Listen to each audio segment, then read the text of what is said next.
Okay, so I'm finally making this video on why I decided to take a gap year this year. Current location, the Korong Islands of Cambodia. I'm here for 2 nights, just by myself. It's a party island, so it's a little unfortunate, but whatever. So I think the first thing is just really feel like being tired of school and not really deriving the most value from it.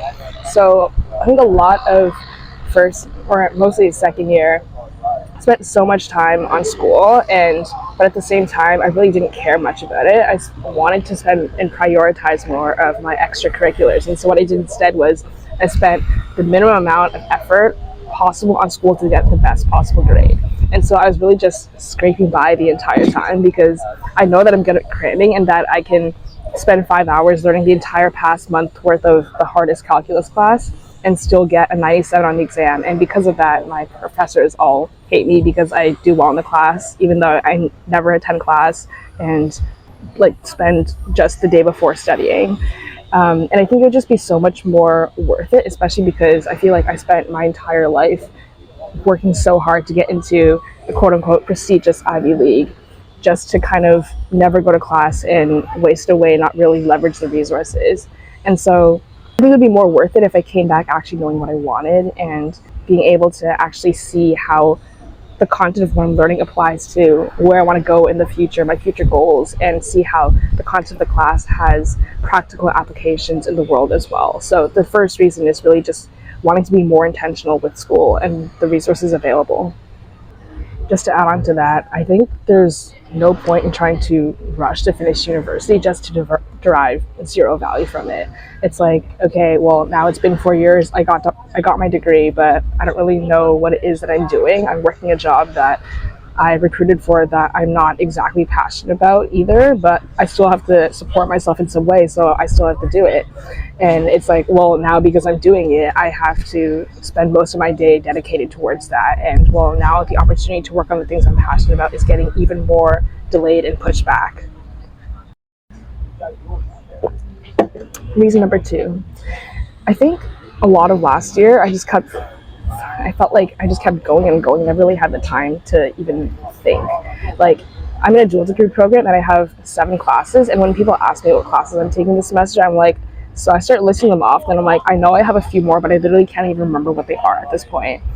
And second semester, it just like got so bad, like with all my classes. I think my caffeine addiction was insane. I was going through multiple energy drinks a day, and I think I was pulling like one all-nighter a week minimum. And I just really didn't have the time to think and just stop and actually consider what I wanted in life.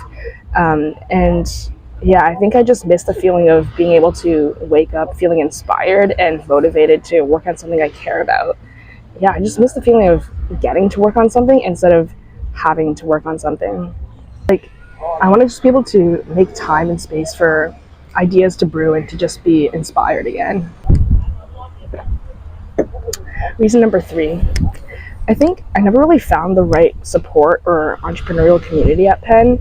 I think a lot of the times there's a lot of talk going on, a lot of presentations about entrepreneurship, but there's not a lot of actual building or a motivation or support to just ship or launch something.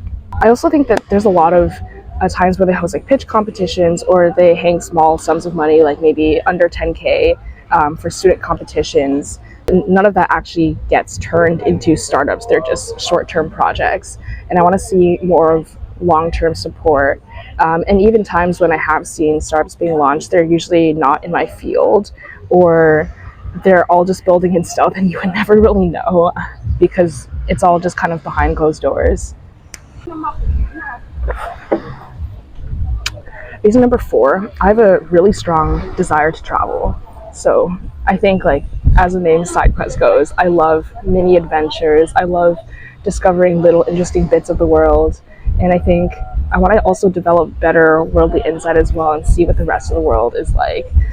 This past year, I've already taken almost 50 flights, mostly for work, and now I guess also for travel. And also, my dad was a world traveler when he was young. He's been to like almost 100 countries, and I think I get a lot of that from him as well. And I just want to be able to experience life in other cultures and get to see the world while I'm young and still have the energy to see the world too, when I can still deal with time zones, when I can still stay up until 7 a.m., and also I can still carry a 14-kilogram backpack.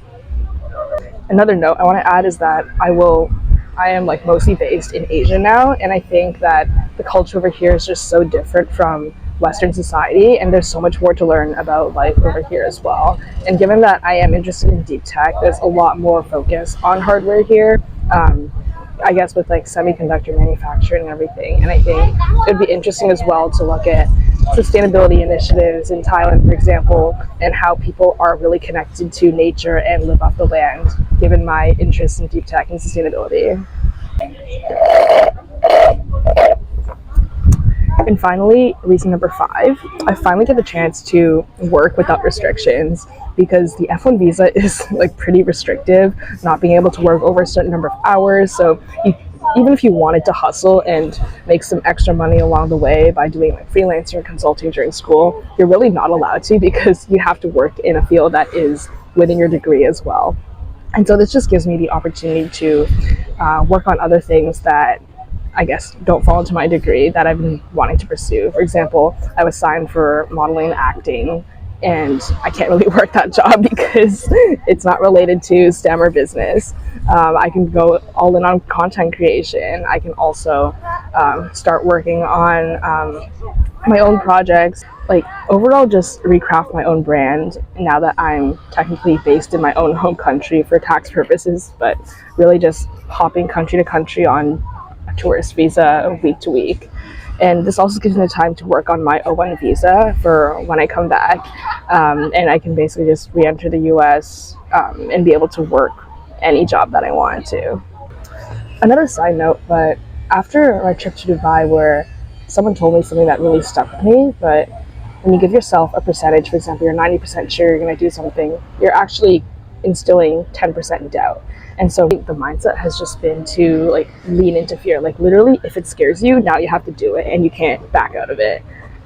And I think I want to take risks now because, yeah, I don't really know exactly what it is I'm doing. A lot of things are spontaneous and I kind of pick up opportunities along the way, but I think it's scarier to not know what could have been.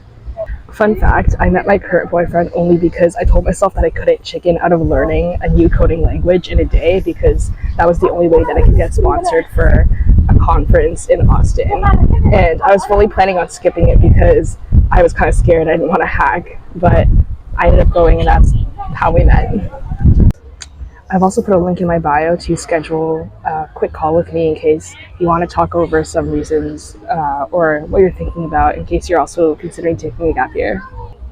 If this video helped in any way, please like and save, and also comment down below anything that you're thinking of in case you're also considering taking a gap year, or some tips for other people if you have taken a gap year.